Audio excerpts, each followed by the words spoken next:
bà già, hình như họ mình đang tới gần mở cửa cho được không bà già ơi? Người ta đang đào dưới nhà kìa. Lẹ đi bà già ơi. Quá trời quá đất bà già ơi, mở cho cửa được không? Sốt ruột quá à.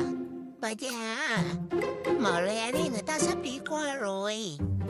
Nè đi lanh nhị đó. Wow.